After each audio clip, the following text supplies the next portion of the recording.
Hi everyone, welcome to the channel. I am Simran Sahani and आज हम पढ़ेंगे क्लास 12 पॉलिटिकल साइंस की पहली बुक का second chapter contemporary centres of power. अब कंटेम्प्रेरी मतलब क्या होता है? आज के समय की। सेंटर ऑफ पावर मतलब पावरफुल कंट्रीज के बारे में आप पढ़ोगे जो आज के समय पे हम कहते थे they are very powerful countries. अब इनमें से कुछ तो कंट्रीज है, कुछ ग्रुप ऑफ कंट्रीज है, यानी कि ऑर्गेनाइजेशन और यूनियन टाइप में है। जैसे कि एक आप पढ़ोगे यूरोपियन यूनियन के बारे में। जैसे कि आपको पता है कि यूरोप में बहुत सारी ऐसी कंट्रीज है जहाँ पे सेम करेंसी चल रही है, यूरो। ठीक है, इनका एक अपना पूरा ना गैंग है, यूरोपियन यूनियन नाम का। गैंग तो बिल्कुल ही ऐसे मजाकिया टर्म में मैं कह रही हूँ, it is a very professional very strategic जो है इनका एक यूनियन है, यूरोपियन यूनियन।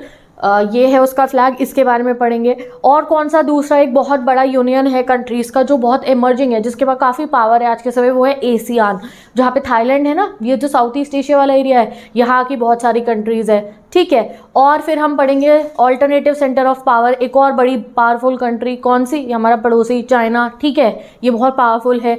और पढ़ोगे आप जापान भी राइजिंग है, और साथ ही के साथ में साउथ कोरिया भी है। आप इतना मत करो, हमारी कंट्री भी one of the powerful countries world की है, बट हमारी जो ये एनसीईआरटी है इसमें अभी मेंशन नहीं है।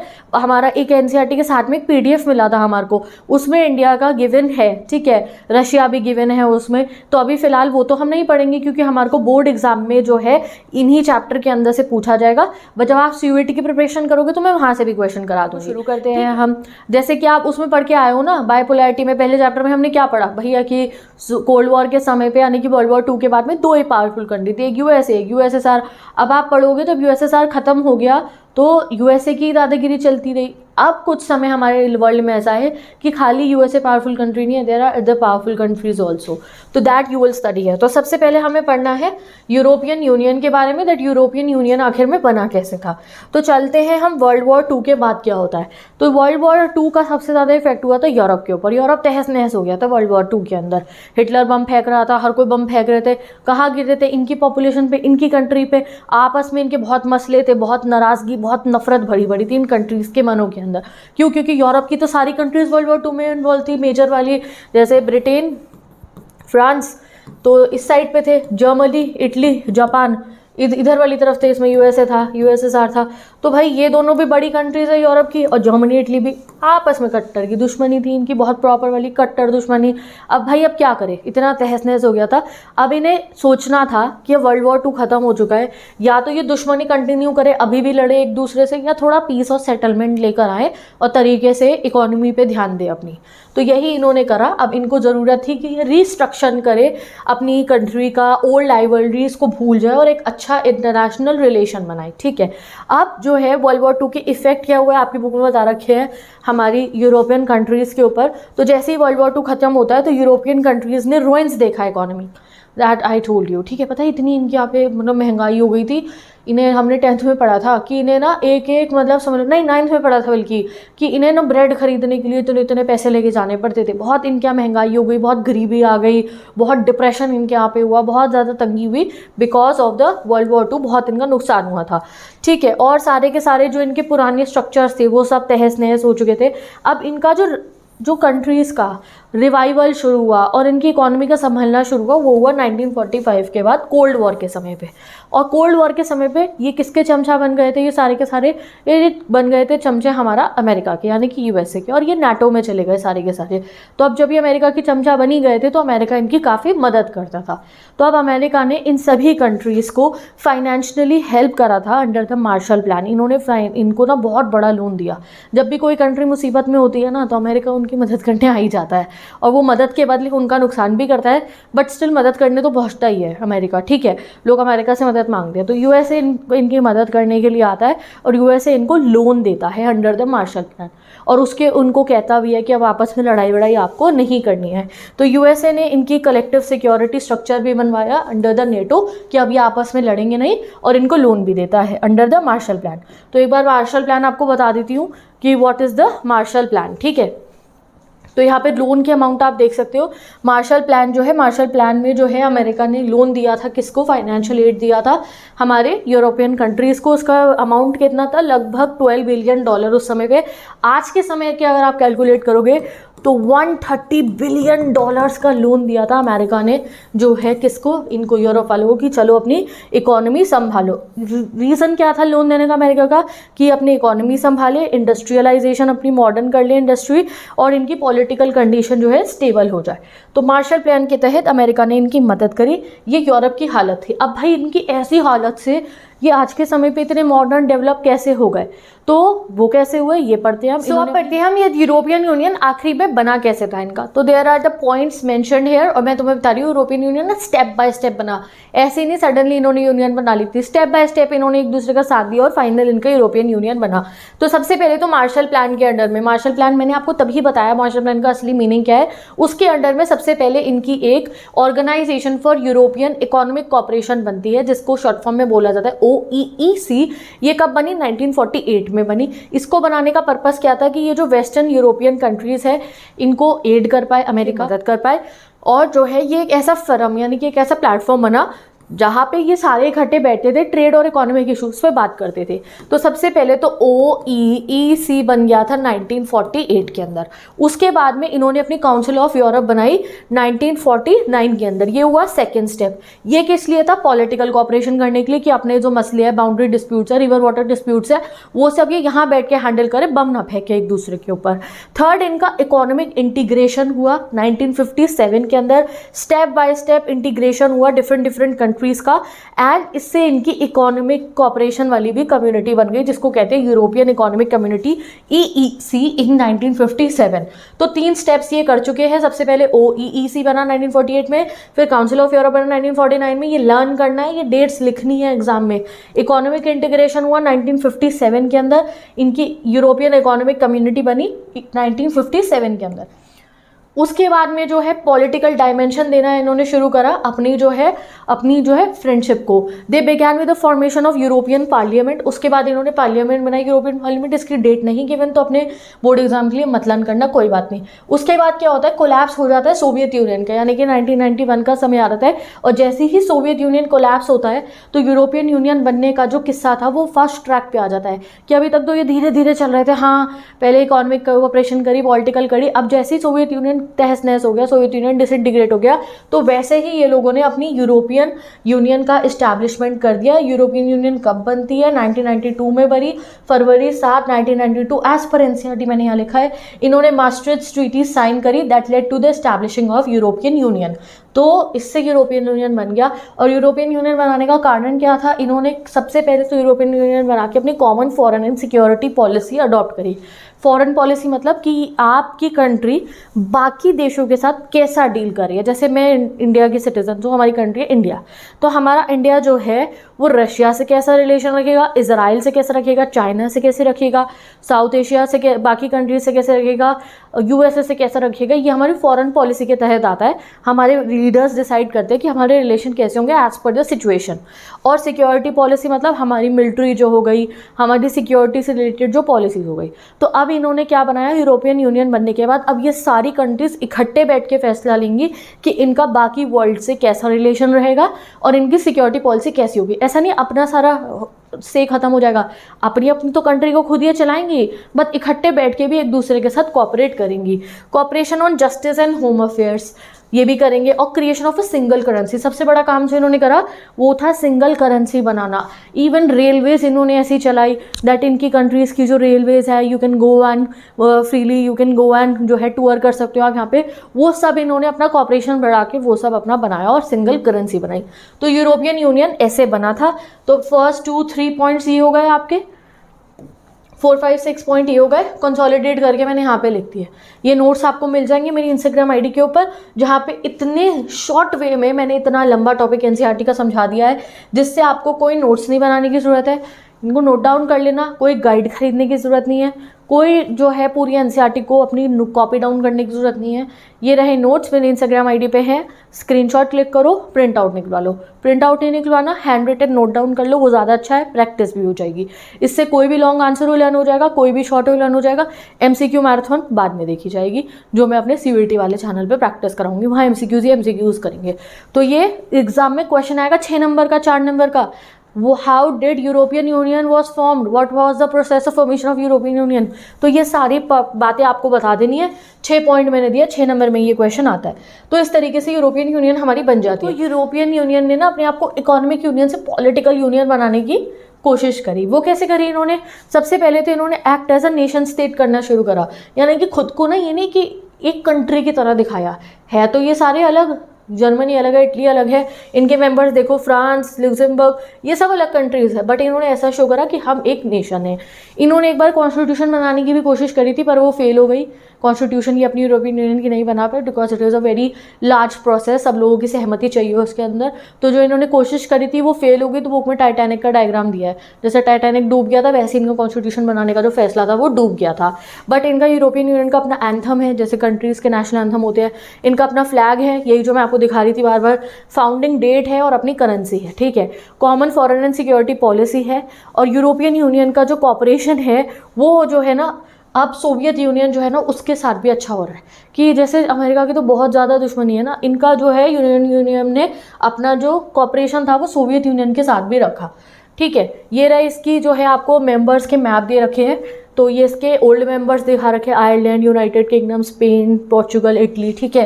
न्यू मेंबर इसके एस्टोनिया, लताविया, लुथेनिया। ये है ना वो सोवियत यूनियन वाले भाई, 3 पिछले चैप्टर में पढ़े, एस्टोनिया, लताविया, लुथेनिया। ये देखो ये इनके यू के मेंबर बने पड़े यहाँ के। तो ये जो है, यही जो पावर रिलेशन है वर्ल्ड में चेंज होता रहता है। अब ब्रिटेन आज के समय पे इसका मेंबर नहीं है। कौन से साल में ब्रिटेन ने ईयू को एग्जिट मारी थी, ये जरा कमेंट सेक्शन में बता दो, ठीक है। अब नेक्स्ट, यूरोपियन यूनियन के शॉर्टफॉल्स या फिर लिमिटेशन बताओ। कुछ कमियां तो इसके अंदर भी, ऐसे तो नहीं है। तो सबसे पहले तो people in many country are not very enthusiastic in giving EU powers that were exercise by their government. यानी कि बहुत सारी जो इनकी ईयू के लोग हैं, ईयू के मेंबर कंट्रीज़ के लोग हैं, अब वो कहते हैं भाई हम अपनी गवर्नमेंट चूज़ करें, हमारी गवर्नमेंट हमारे लिए लॉज बनाए। हम नहीं चाहते कि एक सुपर गवर्नमेंट हो जिसमें इतनी सारी कंट्रियों के लीडर्स हो, वो हमारा लॉज बनाएगी, हमें नहीं चाहिए। There are also reservation about including some new countries within EU. और जब ये लोग कोई नया मेंबर लाते हैं तो इन्हें कई बार पसंद नहीं आता, यार इसे क्यों लिया तुम हमारे यूनियन के अंदर। जैसे तुम्हारा ग्रुप हो और कोई तुम्हारा दोस्त कोई ऐसे लड़के को लिया है, लड़की को लिया है जो तुम्हें पसंद ना हो, तो तुम चिढ़ोगे ना। तो ऐसी ऐसी छोटी छोटी बातें इनके बीच में होती रहती हैं। अभी यूरोपियन यूनियन ठीक है भाई, आपस में इन्होंने कॉपरेशन बना ली अपनी, तो इतनी बड़ी तबाही क्या हो गई कि हमने एक बढ़िया पावर कह रहे हैं आज के समय की पावरफुल। ऐसा क्या है, ग्रुप है तो ग्रुप है, कोई भी ग्रुप बना ले, हमारे भी बतेरे ग्रुप है, क्यों इन्हें बड़ा पावर बोला जा रहा है? तो इसलिए बोला जाए क्योंकि इनकी इकोनॉमी भी बहुत स्ट्रांग है, पॉलिटिकल सिस्टम भी स्ट्रांग है, और इनका मिलिट्री भी बहुत ज़्यादा स्ट्रांग है। तो जब भी आप किसी कंट्री को पावरफुल कहते हो, वो 3 चीज़ों पे कहते हो, मिलिट्री, पॉलिटिकल और इकोनॉमी। तो अगर इनकी इकोनॉमी की बात करें तो इनका जीडीपी जो है बहुत ज़्यादा है। अगर इनका मिक्स करके देखें ना, सबका मिला के बहुत ज़्यादा जीडीपी है। $19.35 ट्रिलियन रहा है 2024 का। करेंसी जो है इनकी यूरो, वो नेशनल मतलब कि बहुत बड़ा जो है ना सिग्निफिकेंट थ्रेट है डोमिनेंस ऑफ डॉलर को। डॉलर के बाद सेकंड नंबर पे आता है यूरो है, तो डॉलर को सीधा टक्कर देता है इनका यूरो, ठीक है। Share of the world trade larger than USA, world trade के अंदर इनका यूएसए भी ज़्यादा जो है इनका हिस्सा है। तो उससे क्या होता है, जब भी कोई ट्रेड डिस्प्यूट होता है, यूएसए के साथ हो, चाइना के साथ हो, एशिया के साथ हो या अफ्रीका के साथ हो, तो इनका से ज़्यादा है। क्योंकि हमारी इंटरनेशनल मॉनेटरी फंड है, वर्ल्ड बैंक है, बड़ी बड़ी ऑर्गेनाइजेशन है और ट्रेड रिलेटेड ऑर्गेनाइजेशन है, उसमें जिसका वर्ल्ड ट्रेड ज़्यादा होता है उसकी धाक चलती है। तो इनका वर्ल्ड ट्रेड ज़्यादा है तो इनकी चलती है उसके अंदर। ईयू बहुत ही इंपॉर्टेंट मेंबर है वर्ल्ड ट्रेड ऑर्गेनाइजेशन का भी। सो ये यूरोपियन यूनियन का फ्लैग है, इसका ब्लू बैकग्राउंड है एंड गोल्डन स्टार्स का सर्कल है जिसमें 12 स्टार हैं। जो 12 हैं वो इसलिए, जैसे कीपिंग पॉइंट पोएम में पढ़ा है ना कि 12 नंबर की बहुत इंपॉर्टेंस होती है। नंबर 12 ट्रेडिशनली सिंबल है परफेक्शन का, कंप्लीटनेस को और यूनिटी का, भाईचारे का। तो इसलिए इन्होंने 12 स्टार्स लगाए हैं गोल्डन वाले सर्कल के अंदर। ये रहा इनका फ्लैग। इकोनॉमी पढ़ ली, तगड़ी इकोनॉमी है इनकी। अब बात करते हैं पॉलिटिकल और डिप्लोमेटिक पावर की, तो वो भी काफ़ी अच्छी खासी है इनके पास में। सबसे पहले तो इनका जो एक मेंबर है उसके पास परमानेंट सीट है यूएन सिक्योरिटी काउंसिल में। यूएन की जो सिक्योरिटी काउंसिल होती है उसके 5 मेंबर है। उनमें से आज से पहले तक तो 2 ही थे इनके, ब्रिटेन और फ्रांस, दोनों ईयू के मेंबर थे। अब ब्रिटेन तो निकल चुका, तो फ्रांस के पास तो है परमानेंट सीट। अब परमानेंट सीट होने से सिक्योरिटी काउंसिल का ये होता है कि आपके पास वीटो की पावर आ जाती है। वीटो मतलब कि कोई भी फैसला अगर हो रहा हो और अगर इन परमानेंट 5 में से किसी एक ने मना कर दिया ना, तो वो हाँ नहीं होने का, चाहे सब लोग कह रहे हो। तो अब यूरोपियन यूनियन या यूरोप का कोई भी ऐसा फैसला है जो नहीं चाहते हो ये लोग हो, तो इनका फ्रांस वहाँ बैठा है, वो इनके लिए वीटो कर देगा उस चीज़ को, ठीक है। EU includes many non permanent member also, और नॉन परमानेंट मेंबर की सीट भी काफ़ी अच्छी अच्छी कंट्रीज को मिलती है। तो यूरोपियन यूनियन की बहुत सारी कंट्रीज नॉन परमानेंट मेंबर्स भी है। ईयू जो है अमेरिका तक की पॉलिसीज़ को इन्फ्लुएंस कर देता है, यानी कि अमेरिका पे भी अपना दबदबा चला लेता है। जैसे कि एग्जांपल गिवन है यूएस की जो अपने विचार हैं ईरान के न्यूक्लियर प्रोग्राम के ऊपर, उसको भी ये इन्फ्लुएंस करता है। एंड ईयू की ना अच्छी बात ये डिप्लोमेसी का यूज़ कर रहा है। जैसे अमेरिका तो सीधा मारधाड़ पे उतर आता है ना, ये थोड़ा ज़्यादा डिप्लोमेसी यूज़ करते हैं, ये काफ़ी इकोनॉमिक इन्वेस्टमेंट करते हैं, नेगोशिएशंस पे बिलीव करते हैं, और मिलिट्री फोर्स को तब यूज़ करते हैं जब ज़रूरत हो। ये चाइना के साथ भी ना मतलब काफ़ी डायलॉग कर लेते हैं चाइना से on human rights and environmental जो है डिग्रेडेशन, ठीक है। तो ये डिप्लोमेसी से चलते हैं, मतलब थोड़ा ना मतलब तरीके से बातचीत करके। मिलिट्री और आर्मी की बात करें तो इनकी जो कंबाइंड आर्मी है वो सेकेंड इन द वर्ल्ड है। तो भाई इतने भयंकर देश है ये, इनकी सबकी आर्मी मिला दोगे तो ऑब्वियसली बढ़ तो जाएगी। फर्स्ट पे किसकी आती है? अमेरिका की। सेकंड पे इनकी आ गई। स्पेंडिंग ऑन डिफेंस, डिफेंस पे खर्चा सेकंड है इनका। इनके जो मेंबर है फ्रांस, उसके पास 335 न्यूक्लियर वेपन्स है, ठीक है। और world second most important source of space and communication भी है ये। तो ये अमेरिका के बाद आ रहे हैं सेकंड नंबर पे, ठीक है जी। चलो अब इनकी अच्छी अच्छी बातें पढ़ ली। लिमिटेशंस ऑफ पावर, कुछ ऐसी बातें जो इनकी पावर को कम करती हैं या रोक लगाती हैं उसके ऊपर। तो सबसे पहले ईयू के जितने भी मेंबर्स हैं उनकी अपनी फॉरेन पॉलिसीज़ भी हैं जो एक दूसरे से जो है कोलैबोरेट नहीं करती। अब देखो हम इंडिया है, हम चाहेंगे हम इस कंट्री से अच्छा रिलेशन रखें। अब जो हमारा पड़ोसी है वो ज़रूरी थोड़ी जाएगा कि हम वो भी उस कंट्री से अच्छा रिलेशन रखे। और मैंने और मेरे पड़ोसी एक ही ग्रुप के मेंबर हैं, तो वो अब हमारी आपस में नहीं बनेगी ना। मैं तो उस कंट्री से अच्छे से बात करूँ जिससे वो नहीं चाहता कि मैं ना करूँ बात, बट हम अपना फ़ायदा देखेंगे। तो ईयू में यही हो जाता है, क्योंकि इतनी सारी कंट्रीज़ हैं, इनकी अपनी फॉरेन पॉलिसी भी है। तो आपस में ये कई बार कहते हैं कि यार तू उससे बात में, कहते नहीं जी मैं तो करूँगा। तो ये दिक्कत हो जाती है इनके अंदर। जैसे कि एग्जाम्पल गिवन है, Tony Blair was America's partner in the invasion. Tony Blair Britain के प्राइम मिनिस्टर थे, ब्रिटेन था ना इनका मेंबर पहले। वो जो है अमेरिका के पार्टनर रहे थे इराक इन्वेजन में, जब अमेरिका ने इराक में इन्वेड करा था। और बहुत ऑफ द ईयू के न्यू ईयर मेंबर जो थे, मतलब नए मेंबर जो थे ईयू के, उन्होंने यूएस का कोलिशन ऑफ द विलिंग को ज्वाइन करा था, जबकि जर्मनी और फ्रांस ने इसको अपोज करा था, ठीक है। तो ये अमेरिका ने, अब आपको तो इस समय आप नहीं पढ़ रहे हो, इराक में इन्वेड करा था जिसमें कोलिशन ऑफ द विलिंग बना था, और आगे भी। तो उसमें जो है इन्होंने सपोर्ट नहीं करा जर्मनी और फ्रांस ने, बाकी भाइयों ने करा। तो ये गलत हो गया था, ठीक है। तो काफी दूसरी लिमिटेशन क्या है कि यूके, डेनमार्क और स्वीडन, ये तीनों कंट्रीज यूरोस्केप्टिज्म दिखाती हैं, यानी कि इन्हें शक होता है, यूरोपियन यूनियन में विश्वास नहीं होता इनको काफ़ी सारी चीज़ों में। जैसे एग्जांपल दे रखा है यूके अब मेंबर नहीं है, ब्रिटेन अब मेंबर नहीं है, पहले तो था ना। तो ब्रिटेन के जो मार्गरेट थैचर थे, जो इनके प्राइम मिनिस्टर थे, इन्होंने क्या करा था, इन्होंने जो ब्रिटेन की मार्केट है ना उसको दूर रखा था यूरोपियन यूनियन से। डेनमार्क और स्वीडन ने मास्टर ट्रीटी का अपोज करा था, इन्होंने जो है यूरो को अडॉप्ट नहीं करा था, ठीक है। Euroscepticism is often worry that giving more power to EU reduces the sovereignty of individual countries. Euroscepticism word आएगा एग्जाम में, मतलब यूरोस्केप्टिज्म मतलब विश्वास न होना, आपका शक होना किसी चीज़ पे। तो यूरोपियन यूनियन में पूरा 100% अपना ट्रस्ट इसलिए नहीं दिखाती है सभी कंट्रीज, क्योंकि इन्हें यही लगता है कि यार हम अपनी पावर अगर एक ऐसी नेशनल ऑर्गेनाइजेशन को दे देंगे तो हमारा खुद का क्या होगा। जैसे सोवियत यूनियन में हुआ ना, बाद में अलग कर लिया ना सब कंट्रीज ने खुद को, तो इसलिए ये बहुत पावर नहीं दे रहे हैं ईयू को, ठीक है। चलो अब आता है अगली ऑर्गेनाइजेशन जो है हमारी एशियान। एशियान क्या है? South east Asian nation. कौन कौन से नेशन? जैसे कि मलेशिया मान लो, थाईलैंड मान लो, वियतनाम मान लो, फिलीपीन मान लो, सिंगापुर, इंडोनेशिया। ये जो ये वाला एरिया है ना हमारे मैप पे, इस एरिया में बहुत सारी यूरोपियन कॉलोनियलिज्म भी हुई। कॉलोनी बनाने जैसे हमारे पे अत्याचार करा था ना ब्रिटिशर्स ने, इन पे भी करा और जापानियों ने भी करा। तो आफ्टर द वर्ल्ड वॉर 2 इनकी कंट्री ने बहुत पॉवर्टी फेस करी, बहुत प्रॉब्लम चल रही थी इन कंट्रीज़ के अंदर। जब कोल्ड वॉर चला तो सुपर पावर से इनके ऊपर दबदबा आता था कि हमारा ज्वाइन करो नेटो या हमारा वॉर्सो पैक्ट ज्वाइन करो। और इन्होंने कोशिश भी करी थी बंदूक कॉन्फ्रेंस बना के नैम मूवमेंट को ज्वाइन करने की। नैम के बारे में आप बुक 2 में पढ़ोगे। अभी तुम्हें कभी मैंने इंडो बायोपोलैरिटी पढ़ाते हो तो तुमने सोचा था कभी कि जैसे कुछ लोग तो वॉर्सो पैक्ट में चले गए, कुछ लोग नेटो में चले गए, इंडिया का क्या हुआ था? हमने किसकी जो है फॉलो करा था? हम यूएसए के साथ हुए थे, यूएसएसआर के। देखो हम किसी के साथ नहीं हुए थे, हमने अपना रास्ता बनाया था, वो था नैम, नॉन अलाइनमेंट, यानी कि ना ही हम यूएसए का चमचा बनेंगे ना ही यूएसएसआर का। तो ये साउथ ईस्ट एशिया की भी काफ़ी सारी कंट्री थी, जैसे कि जो है आप आगे पढ़ोगे अपने चैप्टर 2 के अंदर दूसरी वाली बुक के, कि बहुत सारी कंट्रीज़ ने, जैसे जवाहरलाल नेहरू थे और भी काफ़ी सारे प्रेसिडेंट थे, जैसे कि घाना के थे और भी काफ़ी सारे जगहों के। हम लोगों ने बंदुंग कॉन्फ्रेंस करी थी और नैम बनाया था। हम ये कोल्ड वॉर के मेंबर्स के अलायंस नहीं बने थे। अब इससे भी इनको इतना फ़ायदा नहीं हुआ था, नैम से भी साउथ ईस्ट एशिया की कंट्रीज़ को इनकी काफ़ी दिक्कत चल रही थी। तो फाइनली ये क्या करते हैं, अपना एशियान बनाते हैं, association of south east Asian जो है नेशंस, जिससे ये आपस में एक दूसरे की जो है फ्रेंड बने, एक दूसरे की मदद करें। ठीक है जी। तो मैप पे आप देख सकते हो ये कंट्रीज़ हैं। मैं मैप लगा देती हूँ फिर से। ये कंट्रीज़ है जो एशियान की मेंबर बनी थी।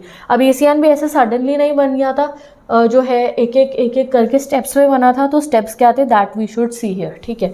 तो सबसे पहले एशियन इस्टेब्लिश हुआ था टू प्रमोट इकोनॉमिक ग्रोथ, क्योंकि इन कंट्रीज़ में बहुत गरीबी आ गई थी, इसलिए इकोनॉमिक ग्रोथ को इस्टेब्लिश करने के लिए बना था, और प्रोग्रेस करने के लिए, कल्चर डेवलप करने के लिए, और रीजनल पीस की, आपस में ये पड़ोसी देश लड़े ना, इसलिए बना था। ठीक है। Founded in 1967। कैसे बना? 1967 में जो है Asian, ASEAN, association of south east Asian nation, ये बना था 1967 में, जब इंडोनेशिया, मलेशिया, फिलीपींस, सिंगापुर और थाईलैंड ने एक अग्रीमेंट साइन करा था। कहाँ करा था? बैंकॉक में करा था, इसलिए इसका नाम पड़ा बैंकॉक डिक्लेरेशन। फाउंडिंग ऑब्जेक्टिव क्या थे इनके जब इन्होंने साइन करा? तो क्यों बनाई ऑर्गेनाइजेशन अपनी? तो फाउंडिंग ऑब्जेक्टिव थे इकोनॉमी बढ़ाएं ये सब कंट्रीज अपनी, सोशल प्रोग्रेस करे, कल्चर डेवलपमेंट करे, अमीरी गरीबी का फ़र्क हटाए कंट्री के अंदर से। ठीक है। अपनी कल्चरल प्रोग्रेस करें। ठीक है, कि कोई भी सोशल या इकोनॉमिक डिस्क्रिमिनेशन है वो ये सब अपनी कंट्रीज से एंड करे। एंड मेंटेन रीजनल पीस, आपस में दोनों, तीनों, पांचों ये देश लड़े ना। जैसे आज के समय पे आप देखते हो, या पहले भी हर कंट्री पड़ोसी वालों का ना रिवर वाटर पे डिस्प्यूट चल रहा है, बॉर्डर पे डिस्प्यूट चल रहा है, तो ये नहीं चाहते थे कि आपस में जंग करने लगे, इसलिए इन्होंने ये बनाई एसोसिएशन कि हम चुपचाप पीसफुली अपने मैटर्स को सुलझा लेंगे एंड स्टेबिलिटी लाए following the principles of the UN charter. जैसे यूएन कहता है ना वॉर मत करो, तो वही इन्होंने फॉलो करा। ठीक है। अब लेटर ऑन इसमें न्यू मेंबर ज्वाइन हो जाते हैं, जैसे Brunei, Darussalam, Vietnam, Laos, Myanmar and Cambodia. ठीक है। तो ये जो म्यांमार है ना, ये भी नैम में हमारा साथी था, बट इन्होंने भी बाद में इसको ज्वाइन करा। एंड एशिया की आज के तारीख पे 10 कंट्रीज़ हैं जो एशियान की मेंबर है। ठीक है।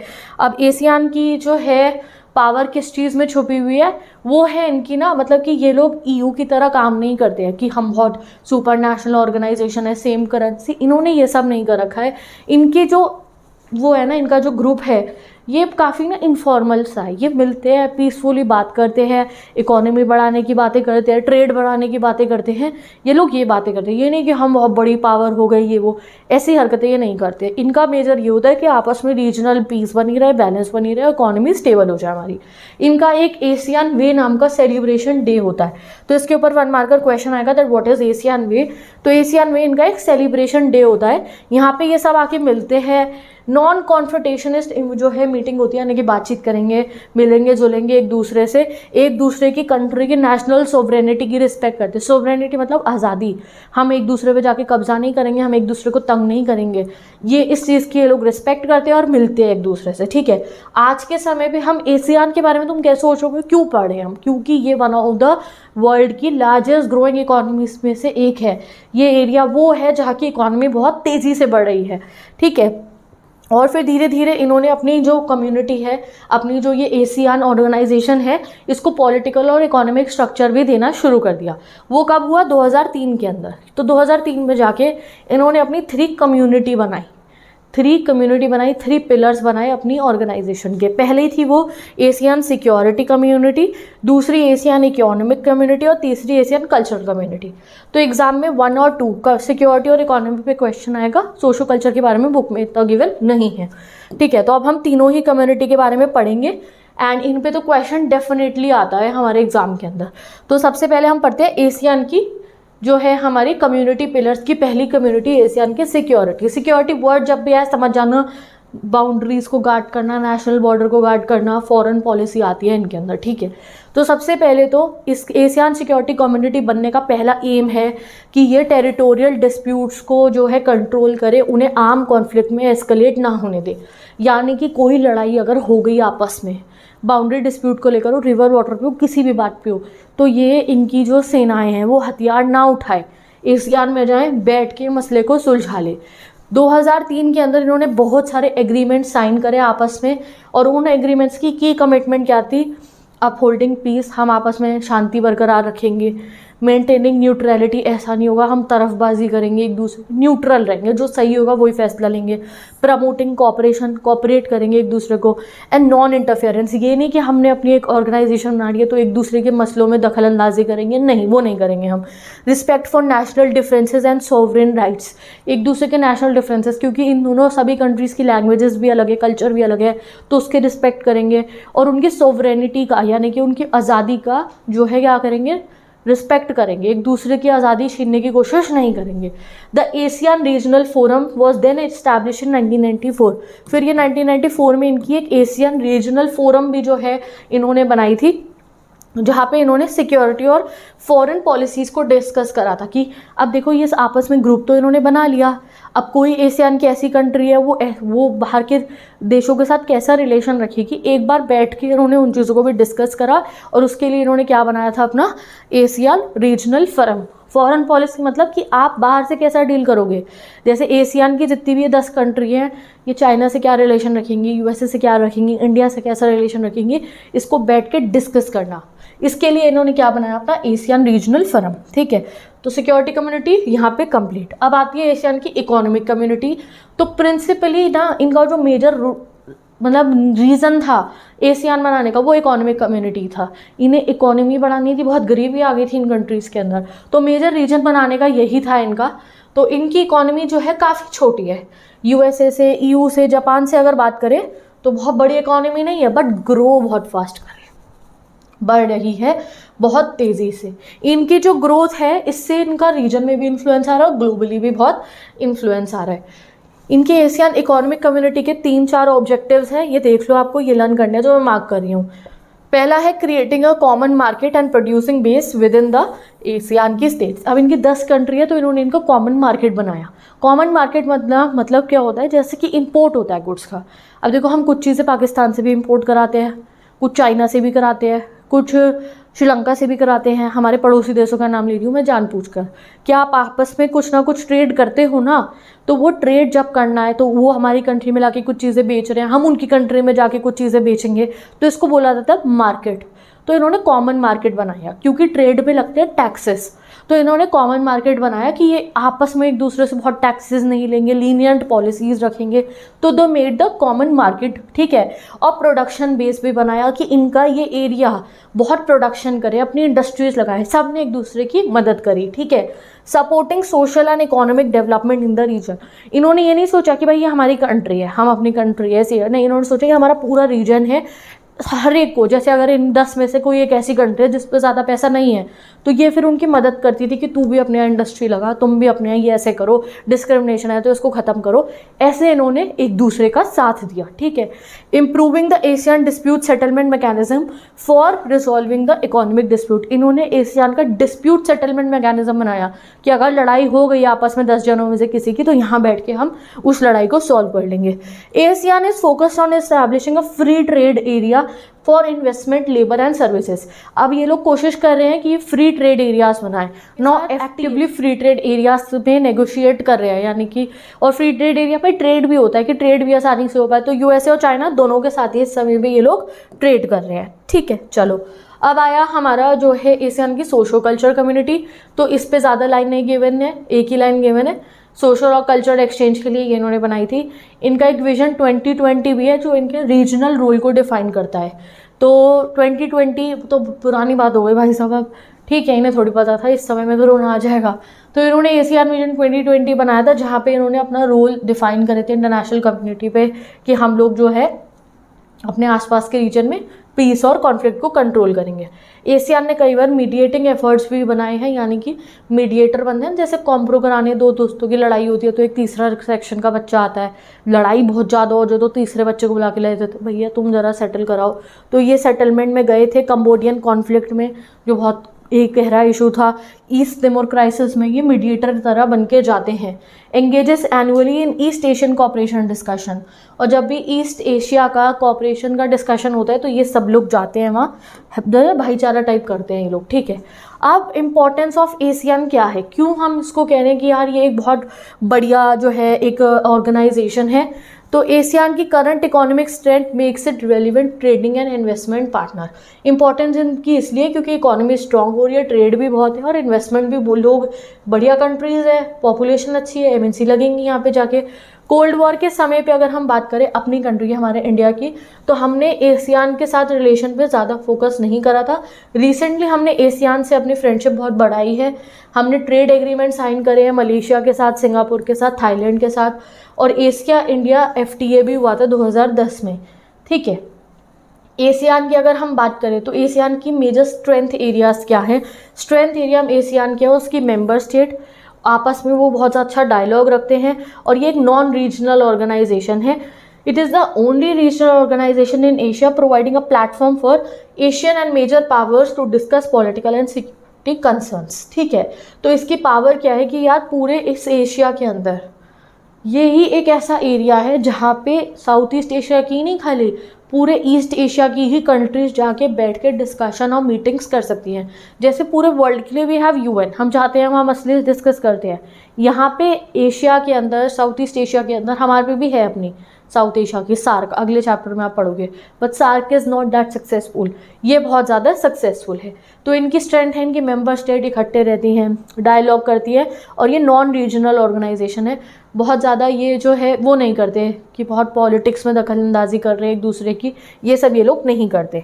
तो एशियान कंप्लीट हो गया। लर्न क्या करना है इसमें, एशियान की डेफिनेशन, मेंबर्स कब बने थे, सिक्योरिटी कम्युनिटी क्या है, इकोनॉमिक कम्युनिटी क्या है, दैट्स इट, बस, और कुछ लर्न नहीं करना। ओके, तो आप पढ़ेंगे अपना next topic, the rise of the Chinese economy, कि हम क्यों कहते हैं कि चाइना भी एक कंटेम्प्रेरी सेंटर ऑफ पावर है। हम चाइना को क्यों कह रहे हैं कि ये एक पावरफुल कंट्री है आज के समय पे। एग्जाम में यही क्वेश्चन आएगा, why China is known as the contemporary centre of power, and points यहाँ गिवन है जो मैं आपको समझा देती हूँ and you can mention it. तो सबसे पहले चाइना को major alternative centre of power माना जाता है, और ये हमारा इमीडिएट नेबर है, यानी कि हमारा जस्ट पड़ोसी है ये। ग्लोबल परसेप्शन, परसेप्शन मतलब जो बिलीफ बनी हुई है चाइना के लिए, वो ये भी कहती है कि चाइना जो है एक बहुत ही ज़्यादा राइजिंग इकोनॉमिक पावर है। चाइना की इकोनॉमिक सक्सेस की अगर हम बात करें तो वो कब से शुरू हो गई थी, 1978 में चाइना अपनी इकोनॉमी के अंदर कुछ बदलाव ऐसे लेकर आया था कि इसकी इकोनॉमी बहुत ही बढ़िया तेजी से जो है ना गाइस वो राइज करी थी। अभी हम वो बदलाव भी पढ़ेंगे। Number 4, it has been the fastest growing economy since the onset of reforms. जब से चाइना में रिफॉर्म्स लगे थे उसके बाद से चाइना की इकोनॉमी वर्ल्ड की सबसे largest growing economies, fastest growing economies है, ठीक है। प्रोजेक्शंस इंडिकेट, अगर हम स्टैट्स देखते हैं तो आज तक हमने ये देखा है कि चाइना की इकोनॉमी जितनी तेजी से बढ़ी है, ये 2040 तक तो यूएसए को भी आगे निकल जाएगा, यूएसए से भी। चाइना का economic integration in the region, उसकी पोजीशन की वजह से उसको driver of the east Asian growth भी कहा जाता है, क्योंकि चाइना का एक इतना बड़ा लार्ज बाउंड्री है, इतनी पॉपुलेशन है, इतना इकोनॉमी है, तो ईस्ट एशिया की जो ग्रोथ है उसको कहा जाता है कि चाइना कर रहा है। ईस्ट एशिया जो हमारा कॉन्टिनेंट का ईस्ट एशियन पार्ट है उसकी, ठीक है। और इतना इन्फ्लुएंस भी है चाइना का इस एरिया में।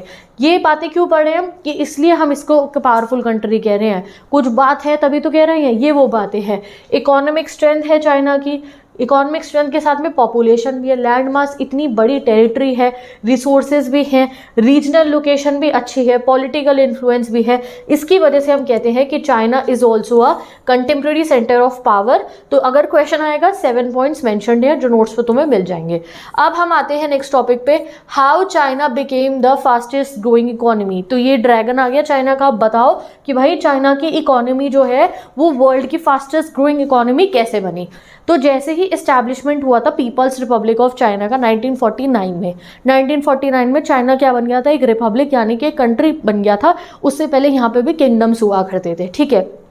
ज़्यादा डिटेल में मत जाओ, इससे पुराना तो हमें नहीं पढ़ना। तो बेसिकली समझ लो कि एक कंट्री बन गया था, एज अ कंट्री जो है चाइना इस्टेब्लिश जो है वो हो गया था।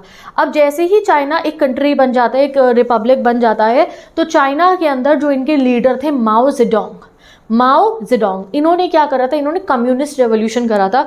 और एंड ऑफ बाइपोलैरिटी चैप्टर में हम कम्युनिज्म पढ़ चुके हैं। कम्युनिज्म क्या बिलीफ है, दैट एक ऐसी सोसाइटी बने जो स्टेटलेस हो, जो कास्टलेस हो, जहाँ पे जो है प्राइवेट प्रॉपर्टी की कोई ज़रूरत ही ना हो, सारी चीज़ें जो है लोगों में डिस्ट्रीब्यूट हो जाए। और इसकी शुरुआत होती है एक सोशलिस्टिक स्टेट बना के, यानी कि एक ऐसी कंट्री बना के जहाँ पे गवर्नमेंट का बहुत ज़्यादा रोल होगा। गवर्नमेंट कलेक्टिव फार्म्स चलवाएगी, गवर्नमेंट इंडस्ट्रीज लगवाएगी, गवर्नमेंट सब्सिडीज वेजेस प्रोवाइड करेगी और एम्प्लॉयमेंट जनरेट करेगी। गवर्नमेंट की जिम्मेदारी है सब कुछ कंट्री को चलाना, ठीक है। तो इन्होंने भी अपने यहाँ पे कम्युनिस्ट रेवोल्यूशन करा। किसने करवाया था, माओ जेडोंग ने बनाया था, ठीक है। अब चाइना ने 1949 के बाद कम्युनिस्ट रेवोल्यूशन करा और उस समय पे इनकी इकोनॉमिक मॉडल कैसा था, बिल्कुल सोवियत यूनियन वाला था। इनफैक्ट ये सोवियत यूनियन से मदद भी लेते थे, जो कहे भैया मैं कम्युनिज्म करूंगा, ये उसकी मदद कर देता था। तो इनने चाइना की भी मदद करी। तो इन्होंने सोवियत स्टाइल इकोनॉमिक मॉडल अपनाया। हमारा जो मॉडल है ना 5 ईयर प्लान वाला जो हम करते हैं, हमने मिक्स्ड इकोनॉमी, हमने भी काफ़ी फीचर सोवियत के प्लान के लिए हैं, ठीक है। सोवियत स्टाइल इकोनॉमिक मॉडल रखा और क्या करा, जितने भी कैपिटलिस्टिक वर्ल्ड था, कैपिटलिस्टिक वर्ल्ड मतलब अमेरिका हो गया और वेस्टर्न यूरोप की जितनी भी कंट्री जो EU में पढ़ा अभी तुमने, इन सब से नाते तोड़ दिए थे। ना ही इनसे ज़्यादा ट्रेड करता था, ना ही इनको अपने यहाँ के MNC लगाने देता था, ज़्यादा इंट्रैक्शन ही नहीं करता था, अपना अपने में रहता था चाइना। ऐसा हमने भी करा था गाइस, जब हमें इंडिपेंडेंस मिली थी उसके बाद हमने भी ये पॉलिसी अपनाई थी कि अगर खुद को ग्रो होने देना है तो कुछ देर के लिए आपको बाहरी देशों से दूर रहना पड़ेगा, जिससे आप अपनी इंडस्ट्री बढ़ा पाओ। इंपोर्ट ही कराने लग जाओगे तो खुद क्या बनाओगे। इसलिए जो है उन्होंने कैपिटलिस्टिक वर्ल्ड के साथ टाइज सेवर कर दी, यानी कि खत्म कर दी। रिसोर्स यूटिलाइजेशन करा चाइना ने। क्या करा, रिसोर्स यूटिलाइजेशन, अपनी डोमेस्टिक रिसोर्सेज पे डिपेंडेंट रहा। जो चाइना के अंदर खुद बना सकते थे ये, इन्होंने वही खाया, वही यूज करा और मदद लेते थे सोवियत यूनियन से बाकी, ठीक है। इस समय में चाइना ने अपनी स्टेट ओन्ड हैवी इंडस्ट्रीज लगाई। मैं कह रही हूँ चाइना बहुत इंडस्ट्री वो है, इकोनॉमी राइज करे, क्यों करिए, इनके यहाँ इंडस्ट्री बहुत है, सब बनाते रहते हैं made in China, made in China. हम कितना सुनते हैं, लाइटों से लेकर टेडी बियर से लेकर भैया की चेन से लेकर पता नहीं सभी बना रहे हैं। ये तो कपड़े भी इतने ट्रेंडी बना लेते हैं, सब कुछ बना रहे हैं। क्यों, इनका तब से इंडस्ट्रियल सेक्टर काफ़ी डेवलप हो गया था। और इंडस्ट्री कैसे बनी, इंडस्ट्री वो लगाना आसान है, पैसा चाहिए इंडस्ट्री लगाने के लिए। इंडस्ट्री लगाई इन्होंने एग्रीकल्चर से इकट्ठी करी हुई कमाई पे, एग्रीकल्चर से इतना मुनाफा कमाया कि उससे इन्होंने एग्रीकल्चर से इन्होंने इंडस्ट्री लगाई। और इम्पोर्ट सब्सटीट्यूशन करा। सब्सटीट्यूट होता है जैसे कभी मैगी ना मिले तो कुछ और खा लो ना, वो ठीक है, या अगर कोल्ड ड्रिंक ना मिले तो जो है किसी और चीज़ से काम चला लो, ठीक है, मतलब कि उसका जो है उसका एक रिप्लेसमेंट, ठीक है। तो इन्होंने इंपोर्ट को सब्सटीट्यूट करा। इन्होंने क्या करा, कोई भी चीज़ जैसे जिसकी लगे इंपोर्ट है तो वो इन्होंने खुद बनानी शुरू कर दी अपने ही डोमेस्टिक कंट्री के अंदर। जैसे मैं कह रही हूँ कि यार हमें मोबाइल चाहिए, अब मोबाइल तो गाइस इंडियन कंपनी का भी है और बाहर का भी है, हम लोग ज़्यादा बाहर वाली प्रेफर करते हैं। तो उस समय में अगर जो है कोई आप मान लो रेडियो है, तो रैदर देन कि ये बाहर से इंपोर्ट करा, इन्होंने खुद बनाना शुरू कर दिया। खुद बनाएंगे तो इनके आगे लोगों की इनकम होगी। तो aim to replace import with domestically produce goods due to lack of foreign exchange, क्योंकि इनके पास इस समय फॉरेन एक्सचेंज नहीं था। फॉरेन एक्सचेंज मतलब डॉलर चाहिए इंपोर्ट्स खरीदने के लिए, वो इन पे काम था। तो इन्होंने कहा कोई नहीं, हम अपना बना लेंगे, नहीं खरीदेंगे बाहर से। ऐसा हम लोगों ने भी करा था काफ़ी समय तक, ठीक है। और इस वजह से इन्होंने अपनी टेक्नोलॉजी भी बढ़ाई और जो है अपनी जो है डेवलपमेंट इन्होंने इस तरीके से करी। और जो फॉरेन एक्सचेंज इनके पास होता था, ऐसा नहीं बिल्कुल ही इन पे फॉरेन एक्सचेंज नहीं था फॉरेन एक्सचेंज, उसको ये यूज़ करते थे बाहर से टेक्नोलॉजी खरीदने के लिए कि ढंग की चीज़ें खरीदेंगे अगर हमें खरीदनी भी है बाहर से। तो दीज आर द 4 जो है पॉइंट्स आपको याद रखने हैं जिसने चाइना को फास्टेस्ट ग्रोइंग इकॉनमी बढ़ाने में हेल्प करी थी। तो जो है पहला रेवोल्यूशन क्या हुआ था चाइना में, कम्युनिस्टिक रेवोल्यूशन, उसके क्या क्या फीचर्स थे वो ये रहे, ठीक है।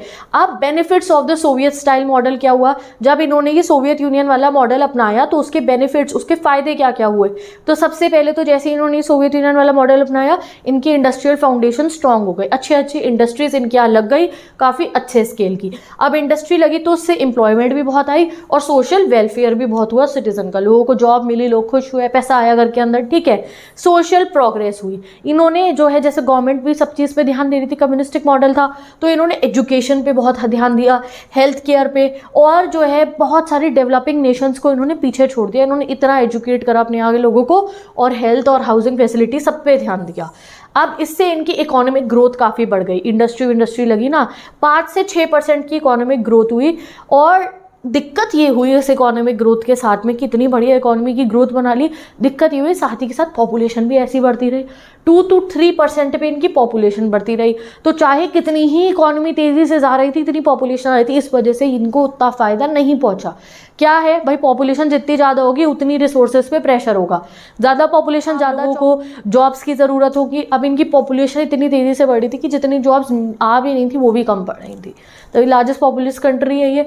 शॉर्टफॉल क्या थे, उसी तरीके के शॉर्टफॉल इन्होंने फेस करे जैसे सोवियत यूनियन के इकोनॉमिक स्टाइल वाले मॉडल में उसमें फेस हुए थे। जैसे कि एग्रीकल्चर चैलेंजेस, जो एग्रीकल्चर का प्रोडक्शन था वो अच्छा होता था बट इतना नहीं होता था कि एग्रो बेस्ड इंडस्ट्रीज बना ले, अपनी जो इंडस्ट्रियल नीड्स हैं उनको अच्छे से पूरा कर पाए। ठीक है, क्राइसिस सिमिलर टू यूएसएसआर इन्होंने भी फेस करे। कैसे क्राइसिस की भैया, इंडस्ट्री की ग्रोथ पहले अच्छी होती, धीरे धीरे लो होने लग गई, इंटरनेशनल कम इनका ट्रेड ज़्यादा नहीं था तो फॉरेन एक्सचेंज की बहुत तंगी रहती है, लो पर कैपिटा इनकम थी इनके यहाँ पे भी, लो कमाई थी बट कम थी ना, सब्सिस्टेंस पे कौन जीना चाहता है। ठीक है, तो जैसे सोवियत यूनियन में स्टार्टिंग में बहुत अच्छा रहता है ये सोवियत मॉडल, बट धीरे धीरे ये डाउनफॉल में जाता रहता है, करप्शन बढ़ता रहता है, ये इनके यहाँ पे होता है। तो इन्होंने क्या करा, जैसे ही इन्हें लगा अरे भैया मामला हाथ से बिगड़ रहा है, अब तो गड़बड़ हो रही है, तो इन्होंने चेंज कर दी पॉलिसी। तो चाइना का जीत ही इस बात पे हुई है कि चाइना ने खुद को चेंज करा, जब लगा कि यार यहाँ मैं गिर रहा हूँ इसने खुद को बदल लिया। तो ये रहा benefits of the Soviet economic model. Soviet economic model था क्या, वो ये है, और बेनिफिट्स इसके ये रहे। नोट्स में सब आपको मिल जाएगा। अब 4 मॉडर्नाइजेशन रिफॉर्म या ओपन डोर पॉलिसी के बारे में हम पढ़ेंगे जो चाइना ने लागू करी, जिससे चाइना की और ज़्यादा तेज़ हुई इकोनॉमिक ग्रोथ। ठीक है जी, तो चलो अब 1970s का टाइम आता है और चाइना के लीडर्स को समझ में आ जाता है कि अब चेंज लाना पड़ेगा।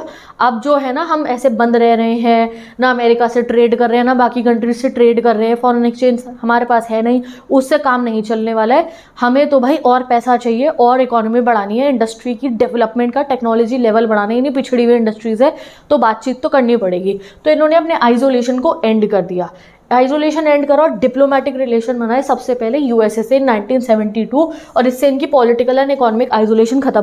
मतलब पहले तो चाइना ना, जैसे वो बच्चे कुछ पेपरों में घर से बाहर नहीं निकलते बिल्कुल भी, अच्छी बात है, बिल्कुल ऐसे बंद होकर पढ़ते रहते हैं, ठीक है, बिल्कुल वैसे चलता था, बंद हो रखा था।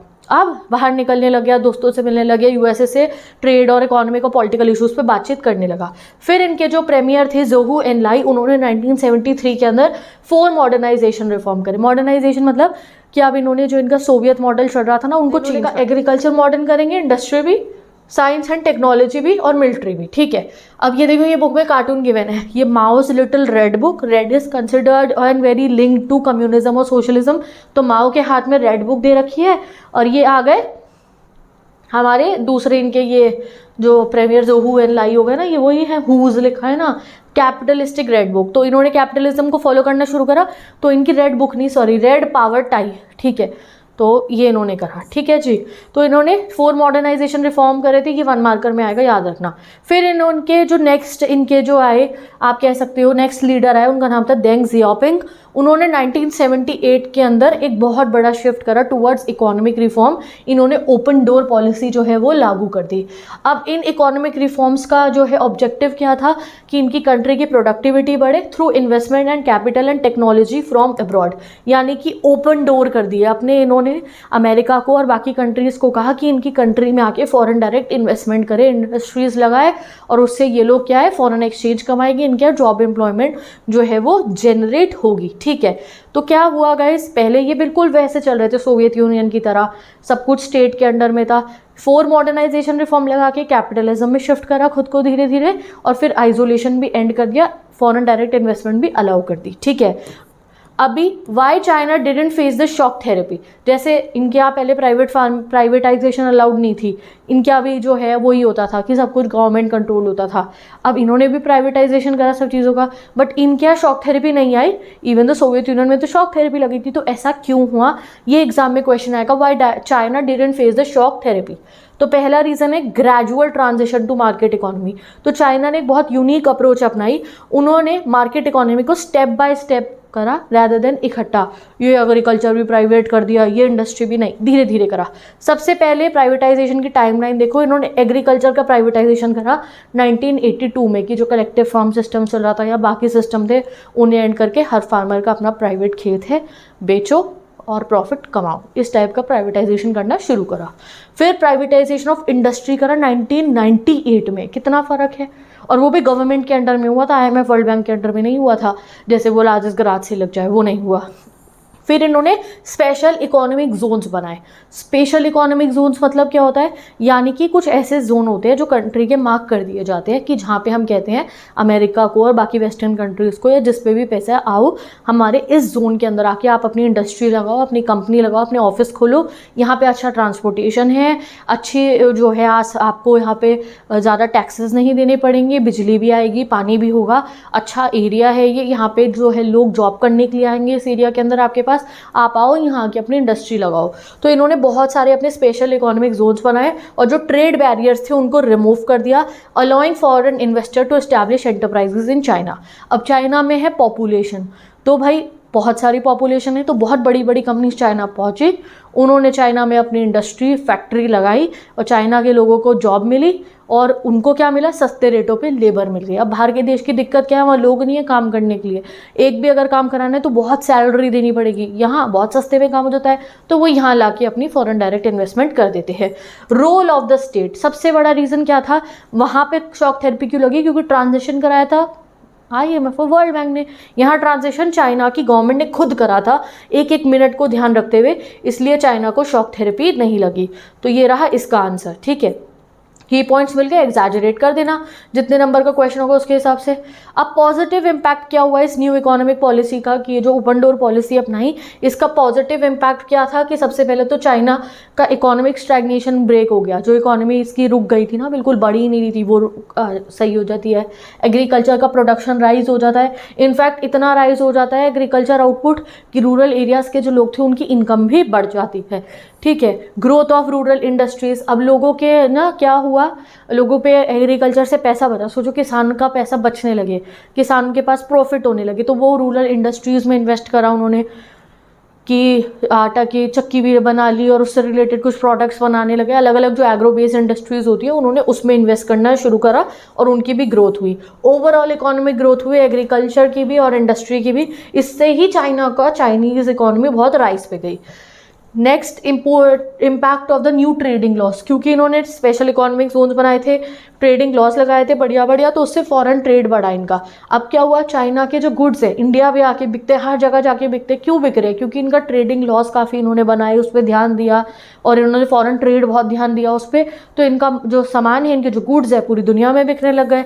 जो फॉरेन डायरेक्ट इन्वेस्टमेंट इन्होंने जो है बनाई, तो उसकी वजह से इनका जो वो था ना, ग्लोबली हर किसी को लगता था अरे अपनी कंपनी खोलनी है, फैक्ट्री लगानी है वहाँ मेरे देश की, चलो चाइना में लगा के फैक्ट्री बना देते, वहाँ तो चीप लेबर है और आराम से हमारा काम हो जाएगा। तो China became the leading destination for FDI globally, attracting significant investment, बहुत इन्वेस्टमेंट हुई इनकी। अब जब तुम्हारी MNC आ रही है तो तुम्हें ही फायदे, तुम्हें क्या मिलेगा, फॉरेन एक्सचेंज। हाँ नुकसान भी होते हैं, वो तुम आगे पढ़ोगे, बट फायदे भी होते हैं। तो इनके पास डॉलर्स, फॉरेन एक्सचेंज बहुत ज़्यादा बढ़ गया। Accumulation of large foreign exchange reserve enable China to invest heavily in other countries. अब जब इनके पास अपने पास फॉरेन, एक समय ऐसा है इन पर इतनी फॉरेन एक्सचेंज आ गई कि अब ये बाकी कंट्रीज़ में जाके ये इन्वेस्टमेंट कर रहे हैं। चाइना का यही काम है, चाइना बाकी कंट्रीज़ में जाके आज के समय पे साउथ ईस्ट एशिया की कंट्रीज़ में वहाँ जाके उनकी गवर्नमेंट को हेल्प कर रहा है, वहाँ इंडस्ट्री लगा रहा है कि उन पे अपनी डोमिनेंस दिखा सके, क्योंकि इस पर बहुत फॉरेन एक्सचेंज है, ठीक है। तो ये होगा इसके बेनिफिट्स। तो 6 benefits are there that you have to learn. अब इसका वर्ल्ड ट्रेड ऑर्गेनाइजेशन का चाइना मेंबर बनता है 2001 में, जो इसका वर्ल्ड के साथ और गहरा रिश्ता बना देता है। फ्यूचर प्लान क्या है चाइना के, चाइना और इंटीग्रेट कर रहा है वर्ल्ड की इकोनॉमी में खुद को, और फ्यूचर में ये चाहता है कि ग्लोबल इकोनॉमिक ऑर्डर को ये और इन्फ्लुएंस करे, ठीक है। और चाइना का ना काफ़ी ट्रेड में हिस्सा है, तो काफ़ी बार चाइना जो है वर्ल्ड ट्रेड को भी जो है इन्फ्लुएंस करता है। लिमिटेशन क्या थे रिफॉर्म्स की, यानी कि कमियाँ क्या रही इन रिफॉर्म्स की, तो कमियाँ ये रही अनइवन बेनिफिट्स हुए रिफॉर्म्स के, हर सिटीजन को सेम बेनिफिट नहीं मिला, ठीक है। कुछ गरीबों को इतनी नहीं मिला होगा, मिडिल क्लास को मिला, किसी को बहुत ज़्यादा मिला, किसी को कम मिला, इस टाइप से। अनएम्प्लॉयमेंट अभी भी है, approximately 100 million people are seeking jobs, but फिर भी अनएम्प्लॉयमेंट है इनके यहाँ, ठीक है। पुअर फीमेल एम्प्लॉयमेंट कंडीशन थी इनके यहाँ पे, ऐसी कंडीशन थी औरतों के काम करने की जैसे यूरोप में 19वीं सेंचुरी में हुआ करती थी। 19वीं सेंचुरी मतलब 1800 वाला पीरियड। इन्वायरमेंटल डिग्रेडेशन इन्होंने बहुत ज़्यादा करा, ठीक है। करप्शन इशू बहुत ज़्यादा हुए चाइना की इकोनॉमिक ग्रोथ में, और इन इक्वालिटी बहुत हो गई। रूरल एरिया और अर्बन एरियाज़ के अंदर बहुत सारा फर्क हो गया। रूरल एरिया बहुत पिछड़ गए, अर्बन एरिया बहुत अर्बन हो गए। बट कोस्टल और इनलैंड प्रोविंसेस में भी बहुत, कोस्टल एरिया की प्रोविंसेस और इनलैंड, जो इनलैंड यानी कि अंदर थी, लैंड एरियाज़ में थी, उनमें भी डिफरेंसेस हो गए। कोई अमीर हो गई, कोई बहुत पिछड़ी हुई, कहीं बहुत डेवलपमेंट है, कहीं लाइट भी नहीं है, इस टाइप से लिमिटेशन ये हुई। अब China as a rising power and influence in world. अब हम क्यों कह रहे हैं, अब आपने पढ़ लिया चाइना ने ये वाली पॉलिसी लाई, इसकी कमियां ये थी, अच्छाइयाँ ये थी। ओपन डोर पॉलिसी की कमियां ये थी, अच्छाइयाँ ये थी। अब हम जानेंगे चाइना राइजिंग पावर कैसे है, क्यों हम कह रहे हैं कि ये वर्ल्ड को बहुत इन्फ्लुएंस कर रहा है। तो पहला रीज़न, चाइना की इकोनॉमिक पावर बहुत ज़्यादा है, रीजनली भी और ग्लोबल। रीजनली मतलब हमारे एशिया कॉन्टिनेंट में और पूरे वर्ल्ड में भी। इकोनॉमिक इंटीग्रेशन की अगर हम बात करें, integration with the global economy has enhanced China's influence over trade partner. अरे भाई, हर कंट्री के साथ ये ट्रेड कर रहा है, इस वजह से चाइना का जो से होता है ट्रेड में वो बहुत ज़्यादा रहता है। डिप्लोमेटिक रिलेशन, आज के समय पे चाइना जो है ना, जापान के साथ, यूएस के साथ, एशियान वाली कंट्री और रशिया के साथ अच्छे रिलेशन बना रहे हैं, डिप्लोमेटिक रिलेशन। ताइवान के साथ जो चाइना के रिलेशन है उसमें डिफरेंसेस हैं, एंड ये चाइना जो है ताइवान को अपनी रेनेगेट प्रोविंस कहता है। रेनेगेट मतलब होता है कि देखो आप, जैसे कि कोई एक स्टेट है, कोई एक एरिया है, वो अब जो उसका पर्टिकुलर कंट्री थी वो कह रहा है कि अब मैं उसका हिस्सा नहीं हूँ, ये मेरा कंट्री नहीं है, मैं एक अलग कंट्री हूँ, मैं अलग हूँगा। इसका मतलब होता है बेसिकली रेनेगेट, ठीक है, कि आप जिसके मेंबर थे ना, आप जिसके एरिया के साथ में थे, आप उससे खुद को अलग करो। तो चाइना जो है कहता है कि हाँ, अभी हमारे और ताइवान के डिफरेंसेस चल रहे हैं, बट ताइवान हमारी रेनेगेट प्रोविंस है, जैसे डिफरेंसेस सही हो जाएंगे तो एवरीथिंग विल बी ओके, ऐसा चाइना कहता है। ताइवान के अपने अलग इशूज़ हैं, ठीक है। स्टेबिलिटी कंट्रीब्यूशन की अगर हम बात करें, चाइना एशियान की, ये ना ऐसे जैसे यूएसए है, यूएसए सुपर पावर क्यों है? अब जैसे आपने पढ़ा ईयू में प्रॉब्लम आई तो चाहे यूएसए चला गया मदद करने। हमें ग्रीन रेवोल्यूशन के टाइम प्रॉब्लम हुई थी, ग्रीन रेवोल्यूशन लाने के लिए हम भी, हमारी भी यूएसए ने मदद करी थी। तो ये जो कंट्री पावरफुल होती है उनका ये काम है कि वो दूसरी कंट्रीज़ की जाके मदद करती हैं। चाइना भी अब यही कर रही है, मदद चाहे अपने मर्जी के लिए कर रही हो, अपने फ़ायदे के लिए। चाइना भी एशियान की इकोनॉमीज़ को हेल्प कर रहा है उनके फाइनेंशियल क्राइसिस में। तो इस वजह से ना चाइना की पावर का राइज होना काफ़ी डर लग रहा है कि भाई ये तो फिर अब सुपर पावर की तरह बनने लग रही है, ठीक है। इवन एशिया और अफ्रीका के अंदर भी चाइना जाके बहुत ग्लोबल इन्वेस्टमेंट कर रहा है। तो कहाँ अफ्रीका, वहाँ जाके भी चाइना अपने पैर पसार रहा है, ठीक है। पॉलिसीज़ इन लैटिन अमेरिका में, अफ्रीका में चाइना की जो पोजीशन है ना, इस वजह से हम कह रहे हैं कि ये काफ़ी ज़्यादा गहरी हो रही है। तो विद दिस ये आपको कंप्लीट आंसर मिल गया है क्यों हम चाइना को राइजिंग वर्ल्ड पावर कह रहे हैं। अब लास्ट टॉपिक आता है इस चैप्टर का, चाइना और इंडिया के रिलेशनशिप्स।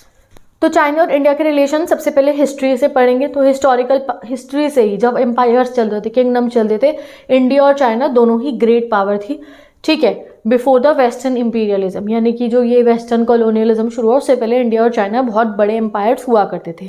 चाइना का जो कंट्रोल था वो मंगोलिया, कोरिया और तिब्बत पे रहा करता था। एंड इंडियन किंगडम्स, हमारे जो राज्य थे उन, हमारा भी बहुत आगे आगे तक जो है इन्फ्लुएंस था। बट फिर भी उस समय पे हमारा लिमिटेड इंट्रैक्शन था, राजघरानों के टाइम से भी और उसके बाद भी हमारा चाइना के साथ लिमिटेड इंट्रैक्शन था। बट जब पोस्ट इंडिपेंडेंस हुआ, यानी कि जब हमें आज़ादी मिल गई, उसके बाद चाइना और हमारे टर्म्स और रिलेशन शुरू होते हैं। इनिशियल ऑप्टिमिज्म, जब हमारा चाइना से रिलेशन शुरू होता है, यानी कि पहचान शुरू होती है, तो वो काफ़ी अच्छी थी। आप चैप्टर बुक 2 वाला जो चैप्टर है उसमें ये पढ़ने वाले हो, ठीक है। तो इंडिपेंडेंस के बाद चाइना और हमारी जो फ्रेंडशिप थी अच्छी थी, ऐसा लगता था कि हाँ काफ़ी अच्छा हमारा फ्यूचर रहेगा। इनफैक्ट हिंदी चीनी बाय बाय नाम के जो स्लोगन है वो हम लोग गाया करते थे कि चाइना हमारा अच्छा फ्रेंड है। फिर चाइना हमें धोखा देता है एंड हमें असलियत समझ में आ जाती है, ठीक है। बॉर्डर कॉन्फ्लिक्ट होते हैं सबसे पहले हमारे चाइना के साथ में, कब होते हैं? जब चाइना टेक ओवर कर लेता है तिब्बत को। सेकंड बुक में पढ़ोगे, वहाँ डिटेल में पढ़ाऊंगी।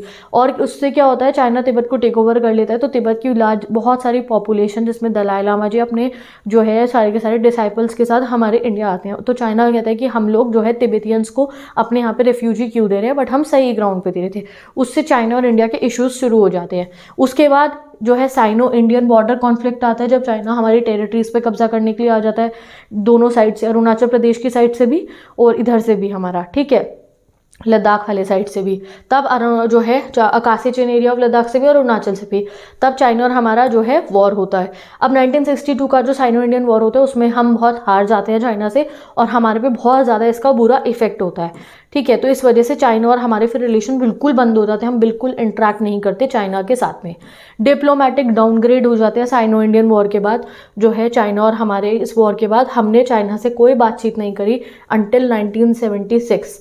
1976 के बाद जब चाइना ने भी अपनी आइडियोलॉजीज बदली ना, ओपन डोर लाए, अपने रिफॉर्म्स करे, उसके बाद हमने इनसे थोड़ी बहुत बातचीत शुरू करी, और वो भी बहुत ही मतलब आप मान लो trade related, economic related issues के ऊपर, ठीक है।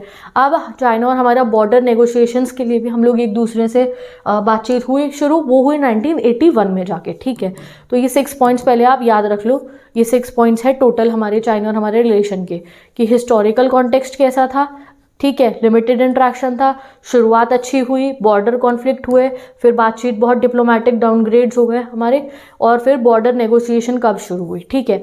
अब चाइना और हमारा सबसे ज़्यादा जो फोकस रहता था वो रहता था स्ट्रेटेजिक एंड इकोनॉमिक रिलेशंस के ऊपर। ये है पोस्ट कोल्ड वॉर का समय, यानी कि जब कोल्ड वॉर खत्म हो गया 1991 के बाद चाइना और हमारा रिलेशनशिप कैसा था, तो स्ट्रेटेजिक रहता था, यानी कि सिक्योरिटी इशूज़ है उस पर डिस्कशन करना, और बस इकोनॉमिक डायमेंशन पे बोथ नेशन, हम भी और चाइना भी, दोनों ही खुद को राइजिंग पावर मानते हैं एशिया के, ठीक है। राजीव गांधी जी 1988 में चाइना जाते हैं, जो एक टर्निंग पॉइंट था हमारे रिलेशनशिप में, क्योंकि उससे पहले रिलेशन अच्छा नहीं था। उसके बाद से चाइना और इंडिया दोनों ही की तरफ से पीस और ट्रैंक्विलिटी बनाने के लिए बातचीत होती रही। हम भी चाह रहे थे पीस हो, हम कहते थे पीस मेंटेन हो, और जो प्रॉब्लम्स है उनको डिस्कशन करके सॉल्व कर लिया जाए। बहुत सारे एग्रीमेंट्स भी साइन हुए, कल्चर एक्सचेंजेज हुए, कॉपरेशन हुई साइंस और टेक्नोलॉजी में, और 4 बॉर्डर पोस्ट खोले गए फॉर ट्रेड। अब हमें ट्रेड तो करना था चाइना से, चाइना को हमसे, तो हमने बॉर्डर्स के 4 पोस्ट खोले जिसके थ्रू ट्रेड हो पाए। उससे पहले तो हम रिलेशन ज़्यादा रख ही नहीं रहे थे चाइना से, ठीक है। आफ्टर दैट ट्रेड ग्रोथ हुई। आज के समय पे अगर हम बात करें 1992 से जो है, अगर हमारा बायलेटरल ट्रेड चाइना और हमारे बीच का ट्रेड था 33 जो है $8 मिलियन, ठीक है। और अभी की बात करें तो $84 बिलियन का ट्रेड आप अमाउंट मान लो चाइना और हमारे बीच में बाय 2017। बोथ नेशन जो है इंटरनेशनल इकोनॉमिक इंस्टीट्यूशंस में जो है जब बैठते हैं तो एक दूसरे का, फिर हम लोग सोचते हैं कि जो बिडिंग करनी होगी एनर्जी के लिए उसमें सही बात, एक दूसरे के हित की बात करें, क्योंकि हमें भी बाहर से ऑयल भी खरीदना है, बाकी चीज़ें भी खरीदनी है, चाइना को भी खरीदना पड़ता है। तो जब इंटरनेशनल मार्केट में बिडिंग होती है तो हम अब चाहते हैं कि एक दूसरे को सपोर्ट करें, उससे फ़ायदा तो दोनों का ही होगा। At global level India and China ने अडॉप्ट करी है same policies international economic institutions की, जैसे world trade organisation, same policies है हमारी। LPG जैसे हमने अडॉप्ट करा, इन्होंने भी करा था उससे कुछ समय पहले वैसी। अब चैलेंजेस एंड रिसेंट डेवलपमेंट, कुछ समय से, पिछले कुछ समय से चाइना और हमारे रिलेशन फिर से बिगड़ रहे हैं, ठीक है। सबसे पहले तो जो हमारा ये बता रखा है, जो हमने न्यूक्लियर टेस्ट करा था 1998 में, वो हमने इसी ग्राउंड पे करा था कि हमें थ्रेट्स फ्रॉम चाइना लग रहा था, कि चाइना से हमें थ्रेट था, इसलिए हमने न्यूक्लियर टेस्ट करा था। और चाइना की जो बात हमें पसंद नहीं आती है वो है कि चाइना हमेशा पाकिस्तान के साथ या बाकी साउथ एशियन नेशंस के साथ ऐसे मिलिट्री ट्राइज बनाते हैं जो हमारे इंडिया के लिए सही नहीं है, ठीक है। अभी कंटिन्यूइंग डायलॉग्स हैं, चाइना और हमारी अब भी बातचीत चलती रहती है बाउंड्री डिस्प्यूट्स को लेकर, मिलिट्री कॉरपोरेशंस के लेकर, और आज के समय पे जो है विजिट्स जो हैं हमारी इंक्रीज़ हो गई है जो है हमारे इंट्रैक्शन की। अब बिल्कुल रीसेंट डेवलपमेंट की अगर आप बात करो तो चाइना और हमारे रिलेशनशिप रिसेंटली डिट्रॉइट हुए हैं बॉर्डर डिस्प्यूट के ऊपर, पाकिस्तान इकोनॉमिक कॉरिडोर की वजह से, और चाइना जो सपोर्ट करता है पाकिस्तान को UN में इन मैटर अगेंस्ट काउंटर टेररिज्म पे। अगर हम कभी कहते हैं कोई बात कहते हैं जिसमें हम बताते हैं, चाहे बाकी सब कंट्रीज हमें सपोर्ट कर रही हो कि पाकिस्तान से रिलेटेड अगर हम कोई बात कहते हैं रिलेटेड टू काउंटर टेररिज्म, तो चाइना तब भी सपोर्ट नहीं करता है, चाइना तब भी जो है वीटो वगैरह कर देता है, ठीक है। कंक्लूजन क्या हुआ, तो बेसिकली कंक्लूजन ये है चाइना और हमारे रिलेशन का, दोनों ही राइजिंग इकोनॉमी है। चाइना से हमारा रिलेशनशिप ज़्यादा इकोनॉमिक इशूज़ के ऊपर हम ज़्यादा उससे जो है रखते हैं रिलेशनशिप, एंड जो है पॉजिटिव रिलेशनशिप है हमारी कंट्रीज़ की पॉपुलेशन के अंदर। तो increasing transportational and communication link along with common economic interest could foster a more positive relationship between the 2 of the most populous countries. तो अगर हमारा ट्रांसपोर्टेशन इंक्रीज होगा, कम्युनिकेशन इंक्रीज होगा, तो हमारे रिलेशन अच्छे हो सकते हैं, बट वो बाकी बातें खत्म होंगी तब होंगे, ठीक है। तो विद दिस ये भी आपको समझ में आ गया रिलेशनशिप। अब आता है हमारा नेक्स्ट टॉपिक, बस लास्ट 2 कंट्रीज़ पढ़नी है हमें, जो हम कहते हैं कि ये भी बहुत सुपर नहीं बोलूँगी, जो ये पावरफुल कंट्रीज़ है वर्ल्ड की, ठीक है। तो इसमें पहली आ रही है जापान। इंस्टा पे रील्स पे देखते रहते हो आप, बहुत अच्छा कंट्री है, नालियाँ भी बहुत साफ है, मछली तैरती है, मतलब ऐसे हम देखते हैं ना, इकोनॉमी भी बहुत अच्छी है। तो हाँ है ऐसा ब्रांड। तुम घर पे देखो Sony, Panasonic, Canon, Suzuki, Honda, Toyota, नहीं सुने तुमने? सुने, सब जापान के। शिनचैन जापान का है भाई, ठीक है। तो जापान है हमारा, तो हमारा प्यारा प्यारा शिनचैन भी जापान का है, डोरेमोन भी जापान का है। तो जापान के जो है सारे ही ब्रांड्स जो है रिनाउंड है इकोनॉमिक मार्केट में, वर्ल्ड में बहुत ही ज़्यादा इनका नाम है, ठीक है। रिसोर्स डिपेंडेंसी की बात करें तो चाइना के पास अपनी जो नेचुरल रिसोर्सेज है वो बहुत कम है, सब इंपोर्ट कराता है, तब भी इतना ज़्यादा अमीर है। देख लो आप ये क्यों, क्योंकि ये जो इंडस्ट्रीज़ हैं, ये जो ये सामान बना रही हैं, ये उनको एक्सपोर्ट करते हैं, पैसा कमाते हैं। तो रॉ मटेरियल खरीदना क्या है इनके लिए, रिसोर्सेज भी खरीद लेते हैं। पोस्ट वॉर इकोनॉमिक ग्रोथ, तो जैसे कि आपको पता है चाइना ही पूरे वर्ल्ड की एक ऐसी कंट्री है जिसपे जो है न्यूक्लियर बॉम्ब गिरे थे, तो फिर भी उन्होंने वर्ल्ड वॉर 2 के बाद अपनी कंट्री को बहुत ज़्यादा जो है डेवलप करा। एंड थर्ड लार्जेस्ट इकोनॉमी है ये 2017 की। तो मतलब पहले पे यूएसए, दूसरे पे यूएई, थर्ड पे ये वो कंट्री जिस पे न्यूक्लियर बॉम्ब भी गिरा था, ठीक है। मेंबरशिप ऑफ इंटरनेशनल ऑर्गेनाइजेशन बात करें तो इन्होंने OECD को ज्वाइन करा था 1964 के अंदर। It is the only Asian member जो G7 का मेंबर है। G7, G8 नहीं, G8 के तो हम भी अभी मीटिंग हुई थी हमारी। ये it is the only Asian member of the G7। Demographic and global standing की अगर बात करें, पॉपुलेशन रैंकिंग जापान की 11th है। न्यूक्लियर हिस्ट्री की बात करें तो यही वो कंट्री है जिसमें न्यूक्लियर जो है बॉम्ब गिराया गया था।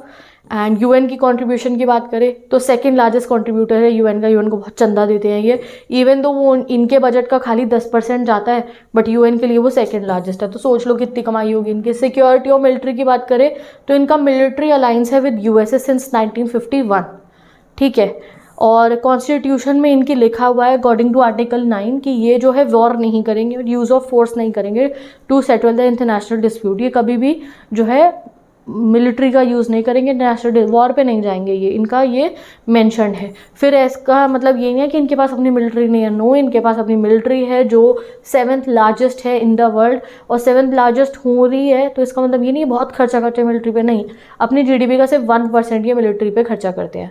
नेक्स्ट कंट्री आ रही है हमारी साउथ कोरिया। तो साउथ कोरिया की अगर हम बात करें तो डिवीजन ऑफ कोरिया हुआ था between the south Korea and north Korea, ठीक है, आफ्टर द वर्ल्ड वॉर 2, ठीक है। तो वर्ल्ड वॉर 2 के बाद ये कोरिया डिवाइड हो गया था between south Korea and north Korea.